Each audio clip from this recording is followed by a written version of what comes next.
Hi everyone, my name's David. Thanks for tuning in today. This is a weekly question and answer video. I'm answering people's questions from last week, and I strongly suggest anybody who has a question, go down below into the comment section, ask me and I'll answer it in the next week's question and answer video. Welcome people who are new here.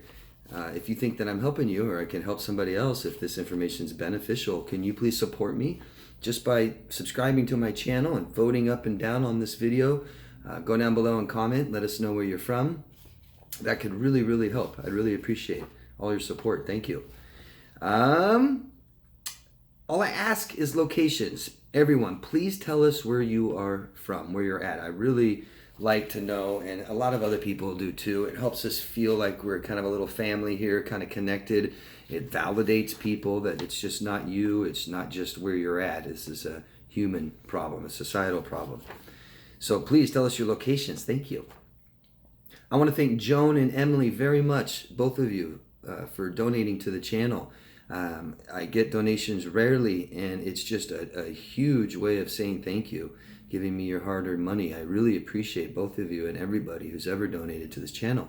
Thank you very much. I promise it will go to good. Sometimes I help people for free, so I kind of think of it as the donations go towards that. So thank you very much. Something I want to tell you guys, people who reach out to me on my website, sometimes I get wrong emails. Sometimes you guys put in wrong emails and it's just impossible for me to reply. Sometimes I can figure it out. Sometimes it's, gmail.com and com, okay. But other times I can't figure it out. Also, sometimes I'll receive a payment from somebody for services and they don't reach out to me. And then I try to track them down that way, and sometimes there's a way to find them, sometimes there isn't. Sometimes there's a website that's no longer active, things like this. So I don't know how to get a hold of people. So please reach out to me, message me. If you don't hear back from me, it's because that's why, okay? Thank you. Something I haven't done for a while and I want to bring up again is something called Shane's Law petition. For those of you who don't know already, Shane was a victim of a horrible narcissistic smear campaign. It went on for years. It was intrusive in all parts of his life, and Shane didn't know where to go to get help. There's not much help out there for stuff like this. And after enough time, unfortunately, sadly, Shane took his own life. And so I really dedicate this channel to people who feel suicidal, who feel hopeless and helpless and don't know where to go for help. So I hope that not even they come to me, just that people see that there's something out there to help kind of push them to the help that they need. Okay, so that's why I really ask for you guys' support. People are committing suicide every day because they feel like you do, and just the right information can really turn someone's life around. So if pushing a couple buttons on your computer could really help and save lives just by supporting what I'm doing here. Thank you very much. Shane, after Shane killed himself, somebody decided to start a petition in his name to help stop this kind of attacks in society. And, everybody knows with the internet on the rise, people are faceless and don't take accountability or responsibility for their behaviors, and it's destructive. It can be, some of these people can be very destructive and not realize it, and forcing people to kill themselves. So if you could find a few seconds out of your time to go down below into the description box right down below, you'll see a link to Shane's Law petition. Follow that and just hit yes, I support it. It'd be huge. It's grown a lot since I've been doing this. I'm not saying it's because of me or doing this, but it's been growing a lot, and it's really nice to see so that people are held accountable for attacking others in society. I've gone through this for several years, and it is awful. It's an awful experience. And when you feel like there's no help out there, it kind of backs you into a corner and you don't know what to do. And unfortunately, some people are taking their own lives because of this. So you really be saving someone's life, hopefully, just by signing that petition. And spread it around. Suggest it to people. I know that all you guys that watch my channel also watch other channels that are about narcissistic abuse. And if those people are serious about helping others, then they'll support this too. So go to all your narcissist channels and save that link that I had down below and show them, or just tell them about it. Ask other channels to talk about it. It'd be great. Thank you very much. Something I do every single week is, oh, and by the way, I wanted to say to Americans out there, I hope you had a pleasant Thanksgiving. For those of you who didn't, or for those of you who are alone, I am really, really sorry. I really, really am. There's nothing like feeling lonely during a holiday, right? And unfortunately, a lot of us victims come out of these relationships and we've lost our friends. We have toxic friends or family. And so we find ourselves really alone. And I'm just deeply sorry for all of those people out there that have been alone or feel lonely, stressed during the holidays. Just know that our brains tell us that we're going to keep having bad holidays. And that is truly up to us. All we need is some decent experiences that go, okay, if this is your first holiday alone, just if you can find a way to do something, reach out, spend it with somebody or family or somebody, and it goes okay, everything's all right, no bad dramatic problems, then you'll have more confidence that it will, and you'll have better holidays, okay? So try not to listen to this thing. It doesn't know, all right? So, yeah, Christmas is around the corner for everybody who celebrates it, and then we have the New Year, and, no pressure. You don't have to do anything. If you can find a way to spend it with somebody and it goes okay, I swear next year will be better and easier, okay? Good luck. So what I'm recommending this week is another book. I know I recommend a lot of books, but it's free information, or it costs a little bit of money. A lot of stuff I recommend actually is free, and there's free audiobooks and stuff. This week I'm recommending another book. It's a handbook for parenting, and it's just crucial that we know how to be good parents. We aren't born knowing, believe it or not. We're born knowing how to meet our physical needs, and we're born kind of instinctively knowing how to meet our children's physical needs, but not emotional. And as teachers, parents or teachers, we need to teach our children how to meet their emotional needs themselves. Most important thing in the world, and we do that by meeting their emotional needs. If we had parents that were emotionally unavailable or neglectful or abusive, toxic, narcissist parents, we tend to adopt these parental traits, okay, unfortunately. So if you guys had a bad childhood and you want to be a parent, man, there's a lot to learn. And we'll find ourselves doing some of the same things our parents did, healthy or not. It's the way we are. So we need to break that cycle and become better parents. And the first part is working on ourselves and becoming healthy people. The best parent is the healthy person, okay, that really takes care of themselves, and then they can teach that to the child. The parent that says, oh, I'm just doing it all for you and I don't care about me and stuff like that, doesn't work. That's what you're teaching your children to do. So this is a book that has come highly recommended by other professionals. And so I had to look into it, and it's expensive. The hardcover is like $180. I found a paperback on Amazon, linked down below, for $86. It's called The Handbook of Parenting, Volume 1. As far as I know, there's 5 volumes. Children and Parenting, this is the 3rd edition. Very beneficial for you guys, right? It's okay to make mistakes as parents, but making the same mistakes and causing damage to our children's childhood, which then in turn causes damage in their adulthood, is not okay, right? We can make mistakes and we learn and we apologize and we don't do them again. But like I said, we aren't born being good parents. Relationships are hard enough. Parenting is extremely difficult, okay? So it's not a weakness to learn how to be a better parent. It's a strength, okay? So I'll put the link down below. I'd love to hear from any of you who have ever read this, and I'd love to hear from those of you who will read this. Let me know what you think of it, okay? I appreciate that. All right, let's get started with the first question from Hannah. Please tell us your locations, guys. Let us know where you're from. Tell us where you are, your location. Thank you, not your address. I know this question doesn't exactly fit here, and understand if no response. I recognize the toxic signs of people I know and someone who is married. They have kids and don't believe in divorce. Don't believe in divorce. Do you believe in neglect and abuse?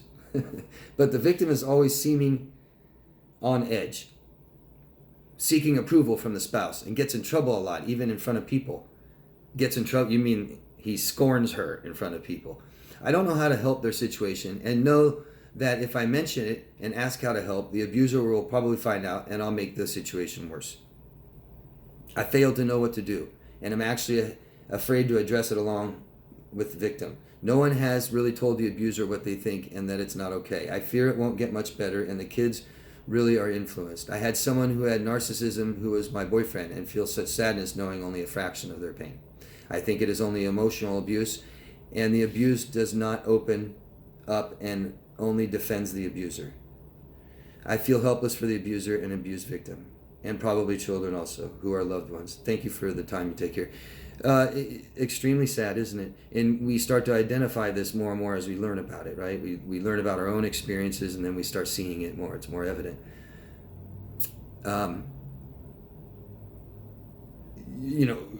Hannah, it's just more learning about yourself and who you are, okay? And so we listen to how it feels, and it feels awful, doesn't it? Okay? So what can we do about that, Hannah? What can we do about this particular situation with the relationship you have with this person and how bad it feels? What can we do? We got to do something. We can't accept feeling bad, right? We can't accept the stress involved in seeing someone we care about being abused, right?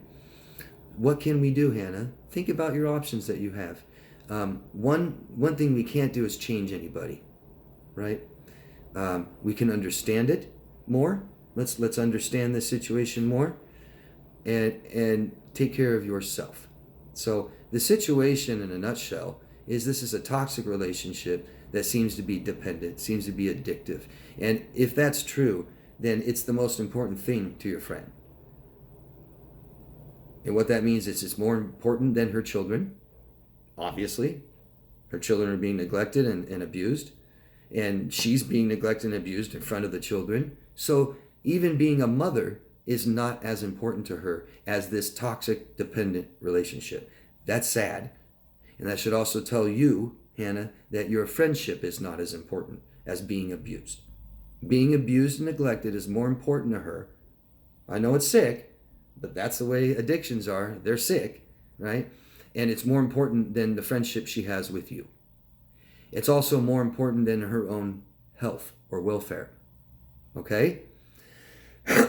What I tell people that I care about and love, that are in massive pain and suffering, right? But they have a choice. Okay, it's one thing if I have someone I love and care about who's dying from cancer and has to go to chemotherapy and she's just in awful pain and it's awful. There's certain things I need to do to take care of myself, but I'll still be a supportive friend.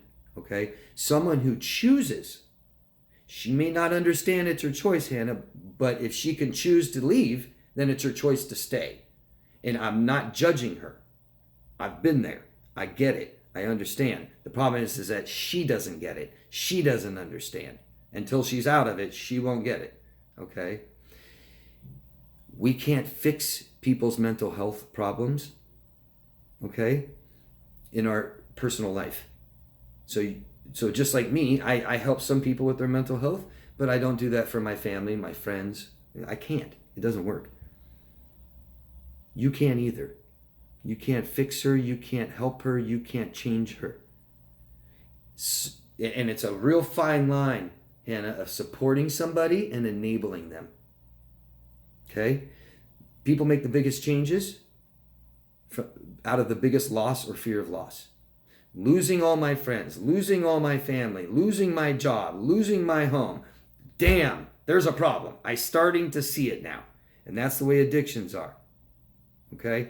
You've heard it hit rock bottom in addictions. That means you've gone so far down, you've lost everything in your life. There's nothing else to lose. It's smacked me right in the damn face. I see it now. So Hannah, besides what you should do for her, which is not much, all you can do is support your friends, right? You support them, you listen, but then we start to enable, right? Because she may feel really bad one night, from the abuse. And she calls you and you help her feel better, but she didn't change it. She's just all prepped and ready for the next day for the more abuse. If she was leaving him, right, and she filed for divorce, I don't remember if they're married, but it has a plan and it's starting to get all her ducks in a row, and then we can be a supportive friend. What I say is, when you are done being hurt and you want to walk out that door, I'm right outside that door ready, okay? But until then, I cannot and I will not watch you suffer because I can't do anything about it. You can't throw someone a life dinghy, a life preserver, if they aren't going to take it. Then what? So to take care of Hannah means I can't see this anymore, right? It's going to continue, right? And you can't see it. But I love you as a friend, and I would like to be a friend. Taking care of myself first means I don't want to watch my friend suffer when she doesn't have to. She doesn't have to. She may not realize she can leave, but she can. And she has to, and she needs to. Okay, so I'm right outside, and I'm ready to be your friend again when you're done being hurt. Because there's nothing else I can do. There isn't. There really isn't, Hannah, right? Think about what you can do for you. You have to come first. We don't just be there for our friends no matter how much it's affecting us, no matter how much it's damaging us and hurting us. I hope that makes sense, Hannah. Good luck. Awful, awful situation. It's so hard to watch people in these relationships. So we don't. Okay? We don't. We can't see it. There is nobody healthy enough or happy enough or strong enough on this planet to witness this and have it be a daily part of their life. Because that person that does that is no longer happy, healthy, or strong. Happy, healthy, strong people don't do it. We can't. Nobody's impervious, including you, Hannah, okay? Good luck. Next question is from Sharon in Perth, Western Australia. What do you recommend is the best therapy for PTSD following narcissistic abuse? Talk therapy. 18 months out because anything to do with him that I'm not expecting and or situations relating to him, and I start shaking, I cry, I struggle to speak, and it takes days for me to calm back down. I feel like I'm going crazy. People who do not understand think I should be over it by now. We don't get over trauma. We go through it. We need to understand it. And there's a process to this, and you need to go through that process. It's like grieving, right? I lost my mother. I don't just get over it. There's a process. I go through the process, okay? Lots to learn here, Sharon. This is a lifetime of lessons that we need to learn, literally starting from childhood. So things that we can't do alone, we ask for help, okay? You ask me what's the best therapy? Talk. Always. Talk, number one. People come to me and ask me, what do you think about acupuncture? What do you think about, coloring? What do you think about, deprivation? What do you think about all these different things? It's just supplemental. Besides individually, what do I think about each one of these? If it's good or positive or negative, it can be supplemental along with, right? We don't just eat supplements and vitamins all day. We eat food, right? Talk therapy is your food, right? Everything else is your supplements. Hope that makes sense. Good luck, Sharon, and I hope that you know and believe that you are worthy of that help that's out there for you, that you need, okay? Good luck. I'm sorry you feel this way. We got to find how to navigate this stuff. Our parents are our teachers, and our parents failed us. Don't fail yourself. Learn now, okay? Never too late. I have clients in their 70s. Thank you. Good luck.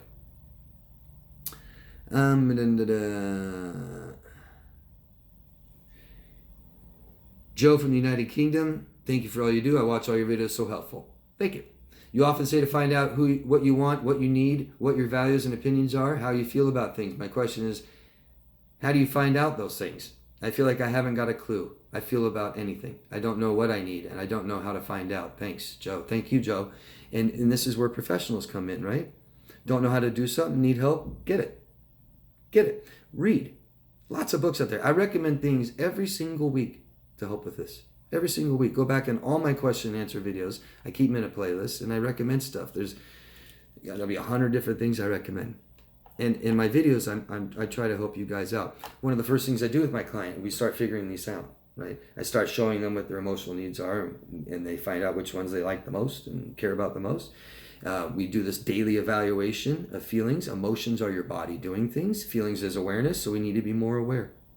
More and more aware. It's called mindfulness. I made a video a couple weeks ago about being mindful. I have a questionnaire, 40 question video, and that helps you be more mindful, helps you be more self-aware. We need to work on ourselves, focus on who we are, find this out. And only you can do that. People can help you, and books can help you do this, but it's about you. That's the journey, finding out who you are. I can help you do that if you want help. Thanks, Joe. That's the end of part 1. Thank you all. I'll see you in part 2. Love yourself first. Anybody wants coaching, daviddemars.com. Thanks, guys. See you in part 2.